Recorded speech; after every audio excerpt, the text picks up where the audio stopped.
Shalom à toutes, à tous. On est très content de se retrouver. Grâce à Midrashet Yehuda Manitou, on va avoir le plaisir d'écouter le Rav Chizon. Mais avant ça, faire participer au bénévolat ceux qui peuvent aider sur Jérusalem. Il y a une famille qui se trouve à l'hôtel Dan Yerushalayim et elle a besoin de choses comme du shampoing, du dentifrice, voilà. Je vais vous envoyer ça sur le chat et surtout notez le numéro. Ceux qui veulent aller aider cette famille qui est au Dan Yerushalayim, il faut appeler Bar au 050 799 124. Voilà, j'envoie dans le chat. Euh, je vais l'envoyer tout de suite. Voilà. Et tu vas appeler ce numéro pour aider cette famille qui est au Dan Yerushalayim. Bechabod, Rav Fison, pour me parler des sionistes. Encore une fois, ces sionistes-là. Allez, Bechabod. Tov, juste avant qu'on commence, tu sais comment ça s'est passé chez le Rav Seror en France, tout ça? C'est bien? Moyen, pourquoi? Moyen? Non, je sais pas, je demande. On discutera hors antenne. Tov, ça marche. Tov. Eh bien, Shalom Uveracha. Shalom Uveracha, il est possible que je dois finir le Zoom un tout petit peu plus tôt parce que pour des raisons très très complexes de calendrier, il se trouve que mon fils a évidemment oublié de me dire qu'il avait un examen de Gemara demain et qu'il n'avait absolument rien révisé, bien sûr. Un classique du rêve parental et résultat des courses. Voilà, je ne sais pas, peut-être que non, mais on verra. Quoi qu'il en soit, Shalom Uvracha Lekulam. Et on revient dans notre étude des grands personnages, des grandes figures qui ont modelé, qui ont accompagné, qui ont même véritablement instauré la résurrection du peuple juif en terre d'Israël ces 150 dernières années. Les grandes figures du sionisme toranique qui sont partout. Et oui, ils sont partout. Ils sont partout. Notre véritable réponse, non seulement à la guerre, non seulement aux actes antisémites en France et ailleurs dans le monde, c'est de réaffirmer à 200% notre légitimité. Et d'ailleurs, je vais poser la question en haut lieu à Johan et aux responsables de Midreshet Manitou, Yehuda, est-ce que on se ferait pas, je sais pas combien de cours, mais un petit focus sur notre légitimité sur la terre d'Israël, sur au niveau de la Torah, les halachot, tout ça, pour voir, pour se renforcer dans notre certitude que nous sommes au bon endroit. Enfin bon, ça, on va voir. Quoi qu'il en soit, les amis, aujourd'hui, on va parler d'un personnage haut en couleur, un personnage qui va avoir une influence sur, eh bien, j'ai envie de dire pratiquement tous les domaines de la vie du quotidien, et on s'en rend même pas compte. Parce que là, pour le coup, il y a des personnages, comme on a cité la semaine dernière, qui rentrent dans la même catégorie que celui qu'on va citer aujourd'hui, qui sont complètement inconnus au bataillon. La semaine dernière, on a parlé du Admour Achalout, Rabbi Shayahu Shapira, que personne ne connaissait. Eh bien, je pense que le personnage qu'on va évoquer aujourd'hui, là aussi, personne ne le connaît, quoique. Peut-être qu'il a un tout petit peu plus de renommée. Pourquoi? Parce qu'il est très connu dans le monde Chiloni. Dans le monde Chiloni, dans les écoles Chiloniot, on parle beaucoup de lui. C'est très bizarre. On parle d'un rabbin. Ah oui, on parle pas stam d'un rabbin. On parle d'un rabbin qui a une barbe jusqu'au nombril. Alors pourquoi est-ce qu'il serait connu? Qu'est-ce qu'il a fait de particulier? Eh bien, je pose une question. Vous n'êtes pas obligé de répondre, vous pouvez répondre dans le chat si vous voulez. Mais ma question est la suivante. Que vous soyez en France, en Israël, que vous ayez grandi en France, en Israël, je pense pouvoir dire de source sûre que les gens qui m'écoutent aujourd'hui, vous n'avez pas, quand vous avez eu des enfants en bas âge et que vous avez dû vous poser la question dans quelle école on va mettre nos enfants, je ne suis pas certain que vous avez décidé de les mettre dans une école, comme on appelle ça, en mode Heider, ou en mode Bet Yaakov, en mode Kulo Kodesh.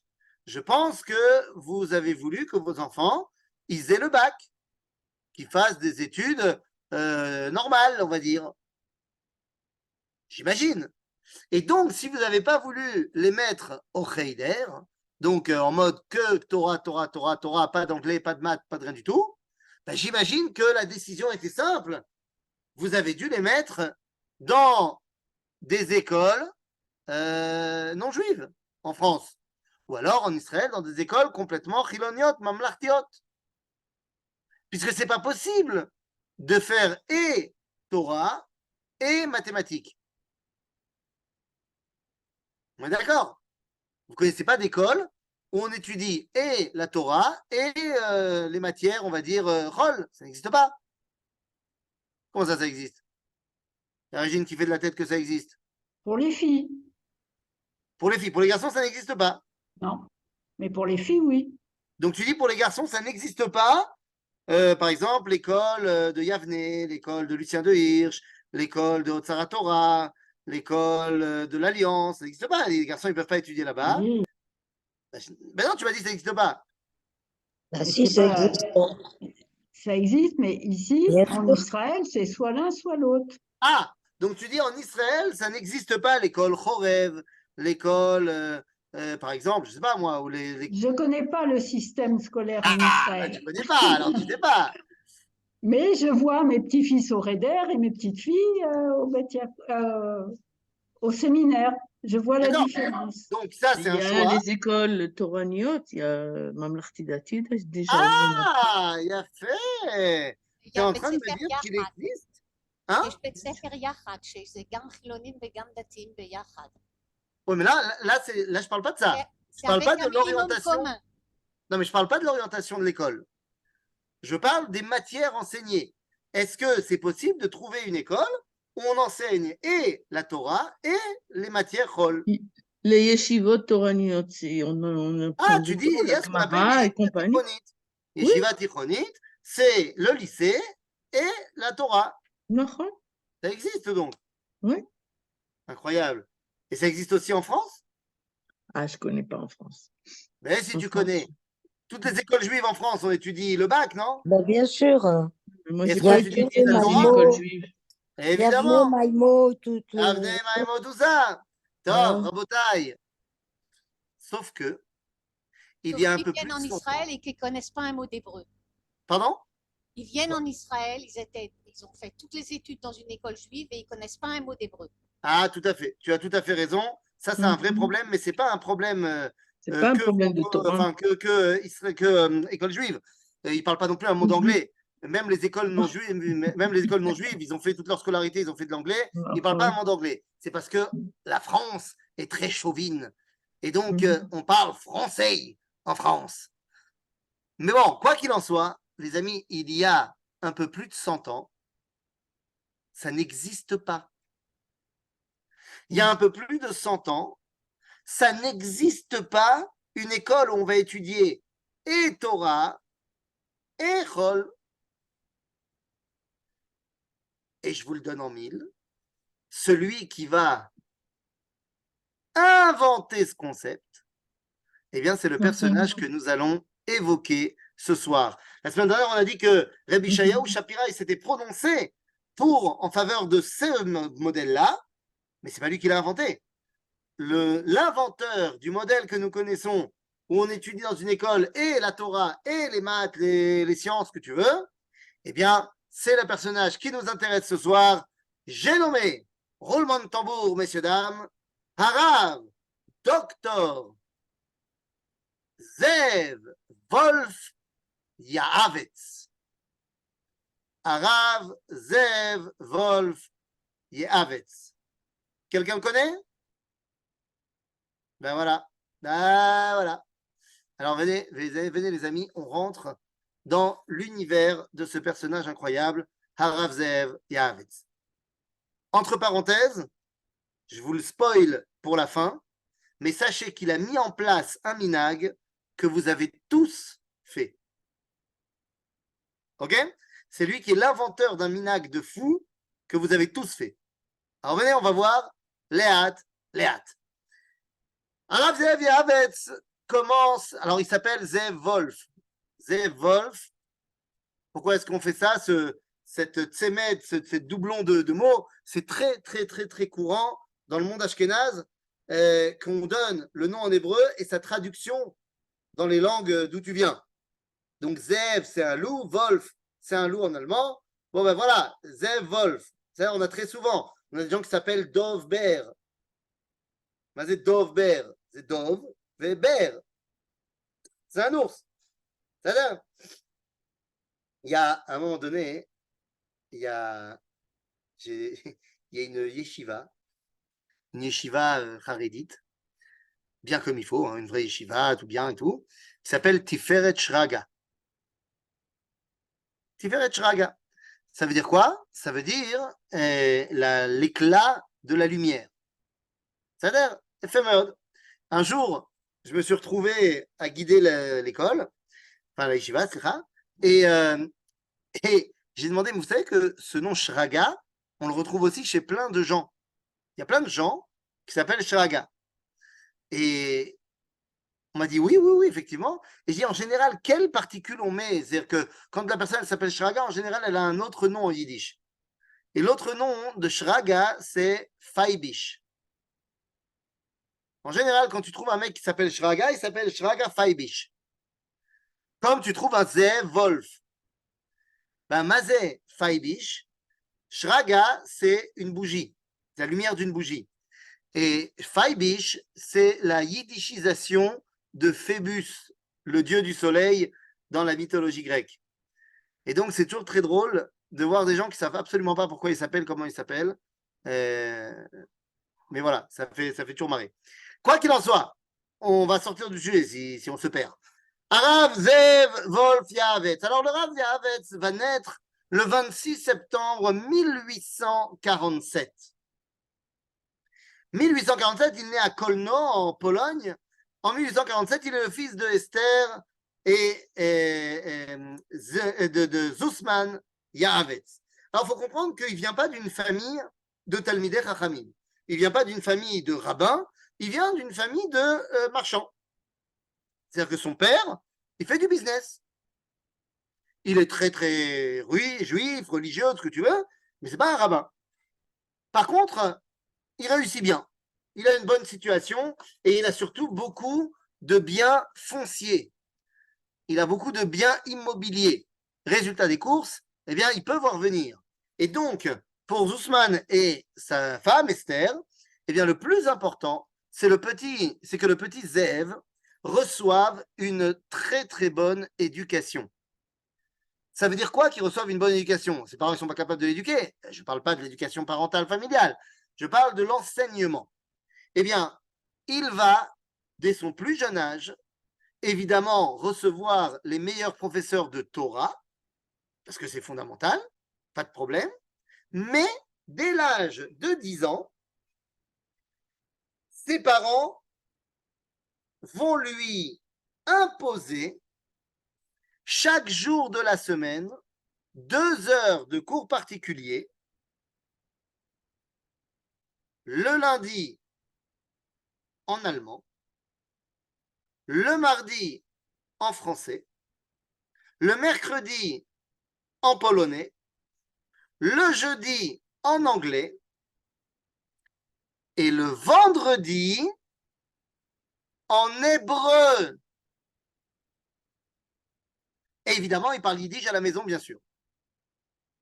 Mais attendez. C'est bien, ses parents, ils veulent qu'il apprenne les langues. Akol Beseder. Non, pas Akol Beseder. Nous sommes dans la deuxième moitié du 19e siècle. Et ça doit vous faire tilt tout de suite. Et le chat, attends, il étudie quand la Torah? Tous les jours. Tous les jours, en plus de ses cours de langue, il a des cours de Torah. Mais pourquoi ça doit nous paraître bizarre? Parce que la deuxième moitié du 19e siècle, c'est le moment le plus fort de la Haskalah, de l'émancipation, et surtout en Pologne. Il habite dans le nord-est de la Pologne, juste à côté de Varsovie, et là-bas, la Haskalah est extrêmement présente. Et donc, ça veut dire quoi? Ça veut dire que c'est pas possible d'étudier et la Torah et les langues. Ceux qui étudient la Torah, ils étudient le yiddish et puis on n'en parle plus. Et ceux qui veulent apprendre les langues, ils apprennent les langues. Là, on est dans une famille où crédit doit être donné aux parents Yehavet, qu'ils disent non, il apprendra la Torah, mais il apprendra également toutes les langues. Je dis bien toutes les langues. Ben oui, parce qu'une fois que tu connais le français et l'allemand, en gros, à l'époque, tu connais déjà toutes les langues. Il y a un peu, il apprend l'anglais, alors qu'effectivement, à cette époque-là, l'anglais n'est pas encore une langue très importante.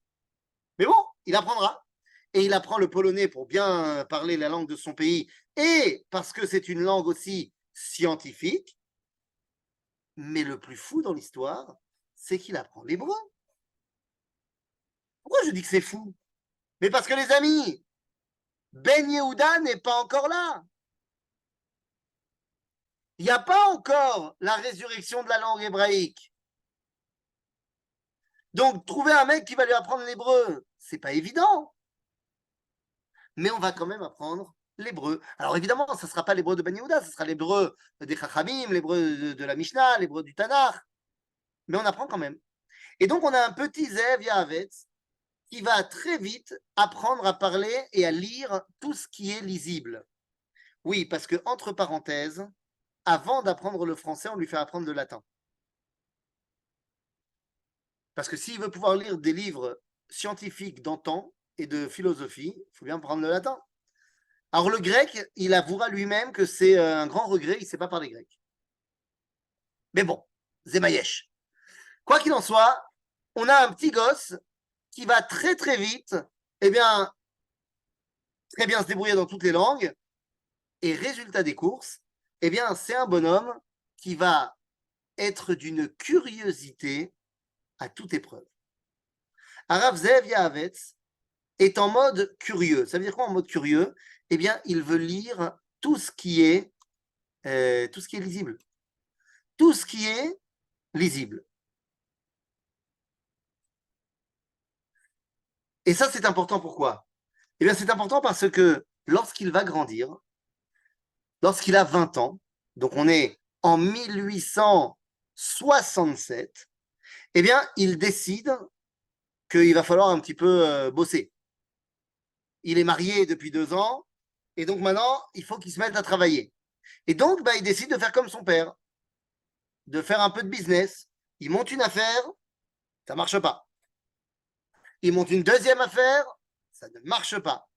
Et il monte une troisième affaire, ça ne marche pas. On peut dire un truc, c'est que le jeune Zev Wolf Yahavetz, c'est un mec qui a des lunettes, et il porte bien ses lunettes. C'est-à-dire que quand il s'agit de lire un truc, il y a quelqu'un. Quand il s'agit de faire du business, il n'y a plus personne. Et effectivement, il est très mauvais en business. Il monte une quatrième affaire. Et sa quatrième marche. Ah, alors je dis n'importe quoi. Non, en fait, ça marche parce qu'il va s'associer avec quelqu'un. Il s'associe avec son beau-frère, qui a la bosse du business. Et en fait, leur association marche super bien parce que le beau-frère, il bosse et Zev, il lit. Voilà, ils sont très bien comme ça marche très bien, tout le monde est content. Donc il y en a un qui bosse, l'autre, il fait des signatures de temps en temps et il lit. Il lit, il lit, il lit, il lit, il lit. Sauf que plus on avance, plus on lit, et plus on se rend compte, quand on est dans la tête du petit jeune Zev Yahavetz, qu'il se passe un truc dans le peuple juif. Il se passe un truc dans le peuple juif.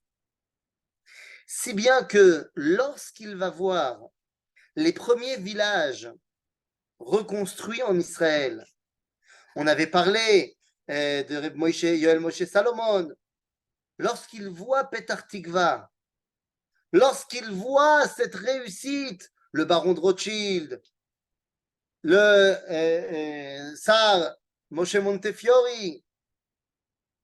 et tout ce qui est en train d'être réalisé, il devient fasciné. Oh là,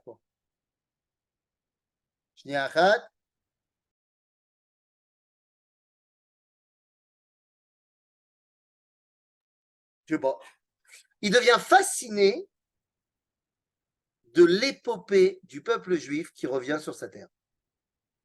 Et c'est une vraie fascination. C'est une vraie fascination et il s'y intéresse de très très près. Et il va lire tout ce qui a été publié, de près ou de loin, sur Eretz Israël. Et quand je parle de lire, ça ne lui suffit pas, parce que très vite, Zev Yahavetz veut également écrire. Pour lui, c'est très important. L'écriture va être son moyen, pas de s'échapper, mais au contraire de se réaliser. En 1882. En 1882, il a presque 35 ans et il voit la première Alia. Il a vu d'abord Soufot Banegev, les pogroms qu'il y avait en Europe de l'Est, et il voit la première Alia. Il est sûr de vouloir prendre part à tout cela. Nachon. Et ça ne va pas tarder. En 1887, ça y est, sa décision est prise. Il part en Eretz Israël. Il part en Eretz Israël. Zéou. Tov, nous, c'est gamour. Et une fois qu'il a 40 ans et qu'il monte en Israël, eh bien, il va commencer tout de suite à bosser. Mastomet, il va tout d'abord habiter à Yehoud. C'est là qu'il arrive quand il arrive en Israël. Et il va bosser comme professeur. Professeur. Bon, ça dure un an. Au bout d'un an, donc en 1888-9, il y a un monsieur qui lui envoie une lettre et qui lui demande de venir le rencontrer à Paris. Intéressant. Qui est ce monsieur? Vous l'aurez compris, il s'appelle le baron Binyamin Edmond de Rothschild. Et pourquoi il demande à le rencontrer? Parce qu'on a un bonhomme qui est professeur, mais qui a quelque chose que les autres professeurs n'ont pas en Eretz Israël. Il parle parfaitement le français. Merci papa et maman. Merci les cours du mardi. Il parle parfaitement le français. Ok. Et alors quoi? Eh bien, le baron Rothschild va lui demander de devenir le directeur de l'école de Zichron Yaakov, qui est la plus grande école construite par le baron. C'est la The École. C'est The École du moment. Et on lui demande de devenir directeur. Et il devient directeur de l'école. Il devient directeur de l'école et c'est là qu'il va inventer un concept. Comme il parle un français impeccable, il arrive à convaincre le baron de Rothschild de tout. Et il va le convaincre dans cette école, il faut enseigner et le Kodesh et le Kodesh. C'est-à-dire qu'on doit enseigner le français, les mathématiques, la physique, tout ce que tu veux, l'histoire, mais également la Torah. Et c'est lui qui va inventer le concept de l'école où on apprend et la Torah et les matières chol. Arav, Docteur, Zev, Yahavetz. Non mais attendez, t'en mort. Docteur? Mais docteur de quoi? Oh oui, il est docteur. Ah, il a 2 doctorats. Un qu'il a développé avant et un qu'il va développer après. Le doctorat qu'il a développé avant, c'est docteur en histoire. Il est passionné d'histoire, particulièrement de l'histoire d'Israël. Il a lu Flavius Joseph, il est fan. Il a lu le livre Tzemach David de Rabbi David Gans, l'élève du Maharal de Prague, il est fan. Il a lu tout ce qui était lisible sur l'histoire du peuple juif et il décide qu'il va falloir écrire lui aussi un livre d'histoire. Et il va en écrire 2. Un pour les enfants et un pour les adultes. Comment se fait-il que le Rav Zev Yahavetz est déjà très connu quand il arrive en Israël? C'est parce qu'il a sorti un bouquin fantastique qui s'appelle Sichot Mine Kedem. Sichot Mine Kedem, il l'a sorti 1 an avant son alia. et ça a fait l'effet d'une bombe. Il l'écrit en hébreu. Et c'est quoi Sichot Mine Kedem? Comme on a dit qu'il avait tout lu, il a lu également, je ne sais pas si vous connaissez, les contes de Grimm, les contes d'Andersen, Perrault. Vous connaissez tout ce genre de trucs? Il a lu toutes les mythologies et les histoires qu'on raconte dans les autres cultures. Et il dit, attends, c'est quand même pas possible que chez eux, dans leur culture aux autres, il y a suffisamment de matière pour faire des contes, et pas chez nous. Et il va écrire dans Sichot Mine Kedem un livre de contes, mais de vrais contes, sur les grands personnages du judaïsme.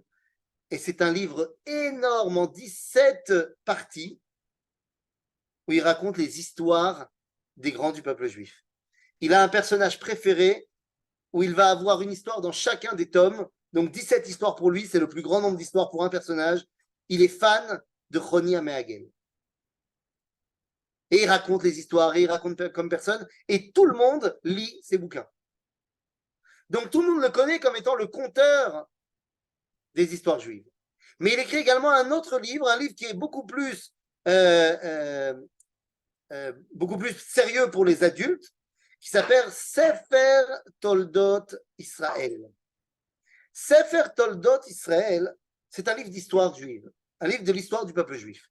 Mais comme j'ai dit tout à l'heure, il y en a eu d'autres qui ont écrit des livres comme ça avant lui. Pourquoi est-ce que celui-là il est particulier? Parce que c'est la première fois qu'un juif écrit un livre d'histoire du peuple juif de manière académique. C'est-à-dire, à chaque fois qu'il dit un truc, il cite ses sources, bibliographie, recherche, études comparatives. Sefer Toldot Israël. Arav Zev Yavetz. Tov, Beseder Gamour.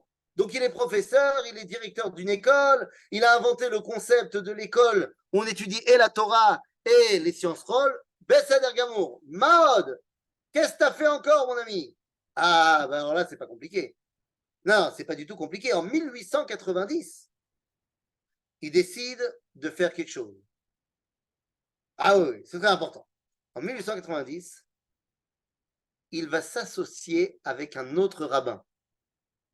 Il est en Israël, ça fait 3 ans qu'il est là.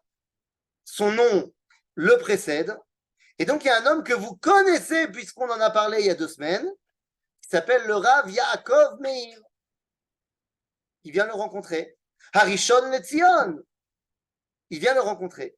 Et le Rav Yaakov Meir lui dit, j'ai lu tes bouquins et je vois à quel point tu es fan de la langue hébraïque. Moi aussi. Viens, on fait quelque chose. Et ils vont créer ensemble une organisation, tous les deux, qui s'appelle Avad Lelashon à Ivrit. C'est pas mal. Vad Lelashon à Ivrit. Et ils vont écrire un petit bouquin qui s'appelle Vad Lelashon à Ivrit Arishon. Mais ils comprennent tous les deux qu'ils sont amoureux de la langue hébraïque, ce que tu veux, mais ils n'arrivent pas à se mettre dans... C'est un projet de fou de ressusciter l'hébreu en termes de langue reparlée et tout ça. Et donc, ils vont tous les deux aller chercher un plus jeune qu'eux. Il a 20 ans de moins qu'eux, il a plus d'énergie. Et donc, ils vont aller chercher un petit jeune qui s'appelle Eliezer Ben Yehuda. Eh oui, messieurs, dames, Eliezer Ben Yehuda, Medina Rav Zev Yavetz. Ils vont chercher Eliezer Ben Yehuda et donc, lui et le Rav Yaakov Meir vont être les patrons de Eliezer Ben Yehuda. En 1891, comme il s'embêtait un petit peu, eh bien, il décide tout simplement de devenir le rédacteur en chef d'un journal. Le journal, vous le connaissez, il n'a plus rien à voir avec l'époque du Rav Zev Yavetz. Le journal s'appelle Haaretz. Ah tiens, pas mal. Haaretz. Vous connaissez le journal Haaretz? Bon, ça a un peu changé depuis l'époque du Rav Yavetz, un petit peu. Et puis on a dit qu'il s'embêtait beaucoup. Donc en 1902, il décide de faire quelque chose. Il a attendu encore 10 ans. Pendant 10 ans, il s'est beaucoup embêté. Mais dans ces 10 ans, il s'est passé un truc. Il s'est passé 1897. Il s'est passé le premier congrès sioniste à Bâle. Il s'est passé Herzl. Donc, vous comprenez que très rapidement, en 1902, Harav Zev Wolf Yahavitz intègre l'Organisation sioniste mondiale. Ouais, mais attendez, il n'intègre pas comme ça. Il n'intègre pas l'Organisation sioniste mondiale. Pourquoi est-ce que tout d'un coup, on lui donnerait tout comme ça pour argent comptant? Makara. Non. Harav Zev Yahavitz, il veut faire partie de l'Organisation sioniste mondiale, mais il va ramener avec lui un autre personnage. Il ramène avec lui un autre personnage qui est l'un des dirigeants du monde de la Torah de cette époque-là, qui s'appelle le Rav Reines. En fait, le Rav Reines était déjà présent au congrès sioniste. Il était déjà présent au premier congrès sioniste et il est fan de Herzl, ce que tu veux. Mais le Rav Reines ne s'est pas bougé encore pour créer une faction politique. Le Rav Zev Yahavitz le rencontre et le persuade qu'il faut créer maintenant une partie juive toranique au sein de l'Organisation sioniste mondiale. Et ensemble, ils vont créer Am Mizrahi. Et les patrons de Yohan, c'est le Rav Zev Yahavitz, le fondateur du Mizrahi. Le Mizrahi, donc la partie religieuse de l'Organisation sioniste mondiale. Bon, alors tout va bien, il n'y a pas de problème. Bah, en fait, si, il y a un problème. Il y a même un vrai problème. Le problème survient lorsque va s'éveiller une grande question. Il va y avoir une grande problématique au sein de l'Organisation sioniste mondiale. Quelle va être cette grande problématique? Eh bien, c'est ce qu'on va appeler She'elat HaKultura. Mazé She'elat HaKultura. Eh bien, la question se pose dans les premières années du Mizrahi et de l'Organisation sioniste mondiale. La question se pose, c'est est-ce que le sionisme laïque, l'Organisation sioniste mondiale, a également vocation de s'intéresser à la culture juive? Comprenez-moi bien que jusqu'à présent, jusqu'en 1906 en l'occurrence, l'Organisation sioniste mondiale ne s'occupe pas de culture. Ça ne nous regarde pas. Nous, on ne s'occupe pas de ça. Nous, on s'occupe de politique pour amener un pays pour les Juifs.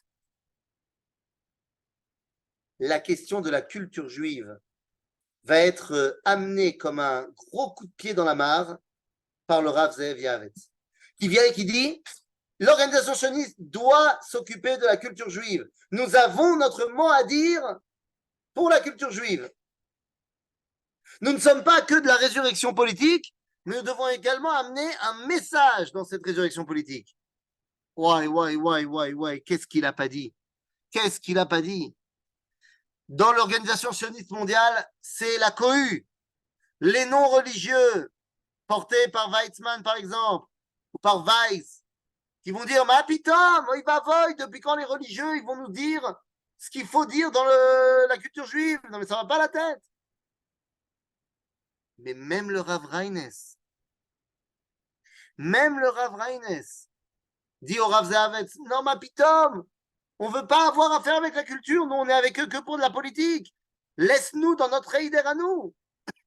Pour ce qui est d'étudier la Torah et de transmettre la Torah, on veut rien avoir à faire avec eux, ça va être le balagan.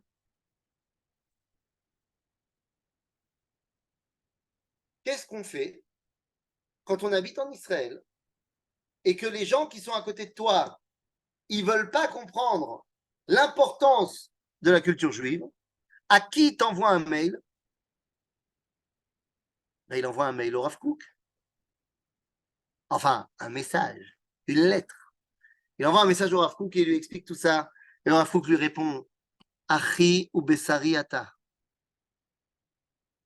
Mon sang, mon frère, ma chair, Et il lui dit, enfin, enfin, quelqu'un qui a compris ce que je dis.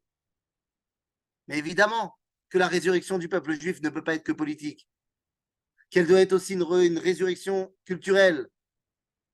Évidemment. Sauf que même le Mizrahi n'est pas d'accord avec lui. Et donc, qu'est-ce qu'il fait? Eh bien, il prend ses clics et ses claques et il crée une autre organisation au sein de l'organisation qui va s'appeler Hapoel HaMizrahi. Parce qu'on doit amener une réponse de la culture juive. On ne peut pas se satisfaire simplement de la politique et la culture, ça sera à l'extérieur. Khalila vechas.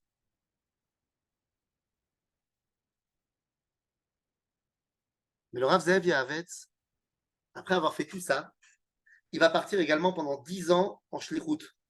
Il sera envoyé en shlichut en Europe, justement pour commencer à promouvoir ces idées-là. Il revient en Eretz Israël, et lorsqu'il revient en Eretz Israël, il s'adonne à sa deuxième passion. On a dit sa première passion, c'était l'histoire. Il a quand même déjà donc créé les écoles où on étudie et le Chol et le Kodesh. Il a créé la langue hébraïque. Il a créé la partie religieuse de l'Organisation socialiste mondiale et la partie religieuse active au sein culturel. Bon, le mec, il ne s'est pas reposé. Mais maintenant, il s'adonne à sa deuxième grande passion. Il va étudier ça quand il sera en Europe. Il est fan d'agronomie. Parce que pour lui, il voit le texte du Talmud se réaliser sous ses yeux. Le Talmud nous dit dans le traité de Sanhedrin, à la page 98, quelle est la meilleure preuve que la Géoula est là? C'est lorsque la terre d'Israël redonne ses fruits. Et il voit que la terre d'Israël n'est plus un désert et qu'elle redonne ses fruits. Il dit, je dois apprendre à connaître la terre d'Israël. Et donc, il va tout apprendre sur ce qui se passe en Eretz Israël au niveau de la botanique, au niveau de l'agronomie. Si bien qu'il va écrire d'autres bouquins, bah oui, parce que sinon, c'est pas drôle. Mais ça va. Donc, il va écrire un livre de halachot qui s'appelle Mirtav Mimarot Haaretz. Ou il écrit un autre livre qui s'appelle Rosh Hashanah Lailanot. Ou alors Negiot Minekedem. Cette fois plus Sichot Minekedem, mais la Negiot. Al kol ha-mitzvot atluot ba'aretz. B'kitzur, il devient un expert en agronomie israélienne. Et lorsqu'il revient en Israël, eh bien, il s'intéresse à ça de très, très, très près. Résultat des courses, eh bien, le Rav Zev Yahavetz va arriver en Israël et va voir un groupe de 16 jeunes faire quelque chose. Ces jeunes-là ne savent pas ce qu'ils sont en train de faire. Ils le font certainement pour le kiff. Mais pour le Rav Zev Yahavetz, ça retentit en lui comme une vérité évidente. Et l'année suivante, il décide de prendre cette chose qu'il a vue réalisée par des petits jeunes et de l'institutionnaliser. De quoi je parle? Les amis, je vous ai dit au début du cours que le Rav Zev Yahavetz avait mis en place un minhag que vous avez tous fait. Je ne dirais pas que vous faites tous, parce que peut-être que vous ne le faites plus, mais vous l'avez tous fait au moins une fois. Les amis, le Rav Zev Yahavetz invente le minhag d'aller planter des arbres à Tou Bishvat. Eh, vous l'avez tous fait. Vous êtes d'accord? Tou Bishvat Igia Chag Leilanot. Qui a inventé le concept d'aller planter des arbres à Tou Bishvat? Harav Zev Yahavetz. Padaboum. Hop, temps mort. C'est pas possible ce que tu me dis là. Tu viens de me dire que c'était un expert en agronomie et le mec, il a inventé le pire moment pour aller planter des arbres. Parce que toute personne qui connaît un petit peu l'agronomie en Israël sait que planter des arbres à Tou Bishvat, c'est pas bien. Parce que les arbres, quand tu les plantes, les graines, quand tu les plantes à l'époque de Tou Bishvat en hiver, le sol est trop froid ou alors trop humide et ça marche pas, ça va pas prendre racine. Le Rosh Hashanah, la Netiot, d'après la halakha, c'est en Elul. Quand il fait chaud. Et comme ça, la graine a le temps de prendre Et quand arrivent les pluies, il y a déjà un peu de racines. Bon, alors je vous rassure. Le Rav Zev Yavetz, il n'a pas cette question-là, parce qu'à l'époque, personne ne plante de graines. On plante déjà des arbustes. C'est-à-dire qu'on plante à chaque fois des choses qui ont déjà des racines. Donc ça pose moins de problèmes. Mais au-delà de la technique, le Rav Yavetz écrit dans son livre Negiot Minekedem pourquoi il a inventé, enfin pourquoi il aimerait qu'on fasse ce minag-là. Il dit, les amis, il y a une marloquette dans le Talmud de savoir quand le monde a été créé, ça vous le savez. Marloquette Rabbi Eliezer, Rabbi Yoshua, est-ce que le monde a été créé en Tishrei ou en Nissan? Enfin, le monde, est-ce que l'homme a été créé Rosh Hashanah ou est-ce que l'homme a été créé le premier Nissan?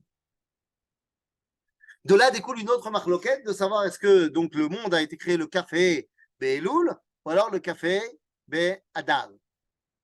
Ok, jusque-là, vous me suivez. Me dit le Rav Yavetz, d'après la halacha, celui qui a raison, c'est Rabbi Yoshua, que le monde a été créé en Adar, le café Adar, et l'homme le premier Nissan. Ça, c'est la halacha. Et alors, il a dit le Rav Yavetz, 40 jours, nous dit le Talmud, avant la naissance, il y a une voix qui sort dans le ciel et qui dit celle-là c'est pour celui-là, celui-là c'est pour celle-là. Mais d'un autre côté, nous dit la Torah, dans les prophètes, qui a Adam et Sassadeh. Donc, si l'homme est comparé à l'arbre des champs, et qu'on te dit que 40 jours avant la naissance, il y a une voix qui sort de truc, alors qui est le mari du Et Sassadeh? Qui est le mari des arbres de la terre d'Israël? Ben, c'est Knesset Israël. Donc c'est quand que la voix sort du ciel et dit Am Israël, c'est pour la terre d'Israël, 40 jours avant le 25 Adar, c'est-à-dire Tou Bishvat. Donc il dit à Tou Bishvat, c'est le moment où la voix sort du ciel et vient relier le peuple juif et la terre d'Israël. Donc c'est le moment de montrer cette relation-là, et c'est le moment où le peuple juif vient et plante des arbres en terre d'Israël. Même si de manière purement agronomique, ce n'est pas le meilleur moment. On se débrouillera avec ça. Donc, vous voyez que le Rav Zev Yavetz est un personnage qui va tout simplement remasteriser notre conception de la résurrection nationale. Ni plus ni moins. C'est quelqu'un qui va être présent partout, à tous les carrefours. Finalement, les amis, il s'éteindra en 1924. Il s'éteindra en 1924 et en 1932, le Moshav Kfar Yavetz va être tout simplement créé en son nom, au nom du Rav Zev Yavetz. On va retrouver des noms Yavetz un peu partout, à Jérusalem, Tel Aviv, Petah Tikva, Choulon, Rehovot, Bnei Brak, un peu partout. Et il y a toute là, dans la nouvelle Sifria Léoumite, dans la nouvelle Bibliothèque nationale, il y a toute une partie qui est réservée au Rav Zev Yavetz.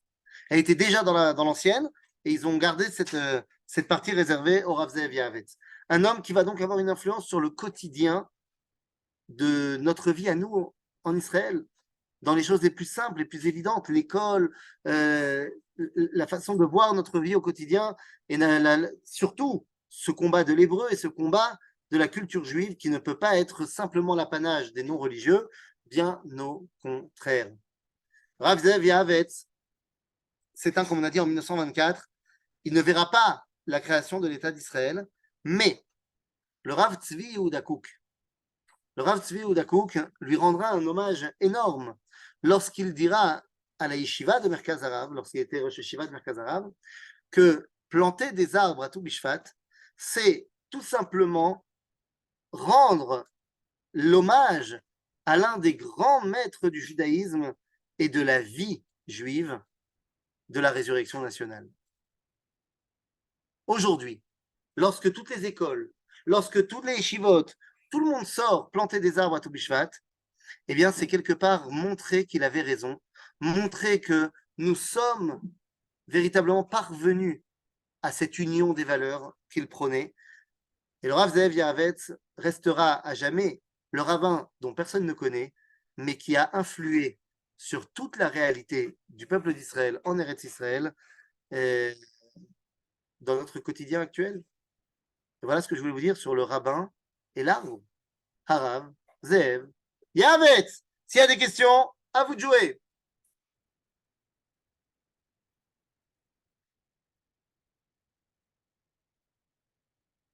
Oui, Ouais, peut-être. t'en prie. Y avait-il un rapport, y a-t-il eu un rapport entre le Rav Yahavetz, que je ne connaissais pas, et merci de nous l'avoir présenté, et Ahad Ha'am, qui également a Évidemment, été évidemment, évidemment. Mais t'as pas compris, il était en contact avec tous. avec tous. Avec tous. Non, attention, à Hadam, là, on fait pas notre série ne s'occupe pas des personnages sionistes. Nous, on parle que des rabbins. Mais si on devait parler de Hadam, rappelle-toi quand même que Hadam, pendant très longtemps, il n'était pas sioniste. Oui, c'est vrai. Qu'il avait une vision, à la base, qui était complètement opposée à celle du Rav Yahavetz. Mais lorsqu'il va finalement embrasser le pas, alors il devient parmi les penseurs de son époque. Et donc, le Rav Yahavetz est connu de tous et connaît tout le monde. C'est nachon, c'est pas chute. Autre question, pas de question, oui, question. Mais finalement, où est-ce qu'il a finalement l'enseignement de la Torah et des matières, des autres Oui. matières, ben, ça s'est pas tellement répondu, ça c'est plutôt, Pardon? c'est-à-dire C'est qu'il pas y a des, répondu. Vous avez entendu parler de les écoles qui sont ce qu'on appelle Mamlarti Dati? si, oui, mais oui, mais à la longue, qu'est-ce qui est arrivé avec ces écoles? Comment ça, qu'est-ce qui avait arrivé avec les écoles? Est-ce que l'enseignement de la Torah est resté aussi fort que ce que le Rav Yahavetz le souhaitait à l'époque? Mais enfin, dans les écoles, aujourd'hui, tout le monde, 98% du monde Dati Leoumi, il envoie ses enfants dans les écoles qui sont Mamlarti Dati. Maintenant, il y en a certaines où il y a un peu plus d'accent sur la Torah et d'autres qui a un peu plus d'accent sur le Chol. Ça, après, ça va être au cas par cas. C'est-à-dire, mais de manière générale, toutes les écoles du Chinuch Mamlarti Dati, yesh Torah, ve yesh Chol. Après, est-ce que au niveau de la pratique de la Torah et des mitzvot, au niveau de l'étude, est-ce que c'est sérieux, c'est pas sérieux? J'ai envie de te dire, c'est comme dans toutes les yeshivot, ça dépend un peu du cas par cas. Est-ce que toutes les yeshivot harédiotes, elles ont même le même niveau de Torah et le même niveau d'engagement parmi les bachurim? Tchouva, il va d'aïchelo. Donc ça dépend après de chacun, mais de manière générale, la réalité du monde des écoles mamlartit datit, c'est la majorité des écoles en Israël. La majorité des écoles en Israël, elles sont dans le Chinuch Mamlarti Dati. Bon, merci. Zemayesh. Agave, c'est ce qui faisait très très peur avant la guerre, quand on était encore en train de se taper dessus les uns les autres. C'est ce qui faisait très très très très peur au monde pas religieux, de dire que 71% des enfants qui sont rentrés en Kita Aleph sont rentrés en Chinuch Mamlarti Dati ou Haredi. Et bon, Haredi, ça compte que une quinzaine de pourcents. Donc ça veut dire que l'écrasante majorité des Juifs ont mis leurs enfants dans le Chinuch Mamlarti Dati, même si eux-mêmes ne sont pas forcément religieux à fond. Donc ça montre, oui, une vraie réussite. Toi, tu es en train de me dire peut-être que c'est pas assez présent la Torah. Il y a là, renforçons la Torah. Je n'ai pas, mais je vois, par exemple, moi j'habite Beit-Vegan, je me rappelle, ça fait déjà longtemps que l'école Mamlarti Datit, elle a fermé, et c'était pas le seul cas, parce que, je sais pas, ces écoles, je Quoi, sais pas l'école si Mamlarti Dati de Beit Vagan? il y avait une école Mamlarti Dati à Beit-Vegan, Neve et Sion, ou quelque chose comme ça. D'accord. Et est-ce que tu n'es pas au courant qu'il y a une très grande école Mamlarti Dati à Beit Vagan qui n'est pas du tout fermée? Qui s'appelle Netiv Meir? C'est autre chose encore, c'est une Non, yeshiva. mais non, c'est pas autre chose. Ça s'appelle Yeshiva Tichonit. Yeshiva Tichonit, c'est Mamlarti Dati. C'est-à-dire, c'est une yeshiva où on va étudier aussi le bac. Après, il s'appelle yeshiva, on s'en fiche. Mamlarti Dati, ça regroupe et les écoles où il y a, c'est une école, c'est pas une yeshiva, où il y a Echol et Kodesh. Et il y a aussi les yeshivot toraniot, les yeshivot tichoniot, où il y a Echol et Kodesh, mais on met plus l'accent sur le Kodesh que sur le Chol. Mais tout ça, ça fait partie du monde Mamlarti Dati. Quand on te parle de Trinur Haredi, c'est là où il n'y a pas d'anglais, de maths, tout ça. Donc, si tu veux Native Meir, c'est Trinur Mamlarti Dati. Mais tu as raison. Il y a des écoles, par exemple, en l'école de Himmel Farm, ou alors l'école de, je sais pas moi, Hort ou Peller. Ce sont des écoles où il y a de la Torah et du Chol, mais ce n'est pas des yeshivot. Donc, on met plus l'accent sur le Chol que sur la Torah. Il y a des yeshivot comme Chorev, comme Shefa, comme Native Meir, qui sont des yeshivot tichoniot, où on va étudier et les maths, l'anglais, tout ça, mais on va mettre plus l'accent sur la Torah. Mais tout ça, c'est Mamlarti Dati. Donc, tout ça, c'est l'enseignement du Rav Zev Yahavet. Bon, merci. Voilà. Maintenant, est-ce qu'il ne faudrait pas renforcer un peu la Torah? Oui, je suis d'accord. Autre question? Et ben voilà. Bien les amis, Chazak ou Baruch, l'homme et l'arbre. Je vais proposer, si vous êtes d'accord, pour la semaine prochaine, je ne sais pas, si vous préférez qu'on continue la série, on en a encore plein. Mais je me dis que peut-être c'est bien de faire une petite série comme ça sur la légitimité du peuple juif en terre d'Israël au niveau de la Torah, les mitzvot, tout ça. Quel rapport? Je sais pas, je me dis que c'est important de se renforcer là-dessus. Je vais en parler avec les chefs et vous serez prévenus. Oui, c'est important. Voilà, voilà. Eh bien, les amis, Chazak ou Baruch, Erev Tov לכולם. תודה רבה. Merci beaucoup. Merci יישר beaucoup. כוח. Merci Bonne beaucoup. Au revoir.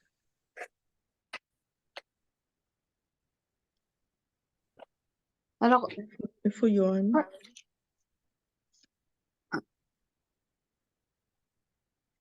moi aussi, j'ai quitté.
Je pense, oui, mais est-ce qu'il y a un autre mot?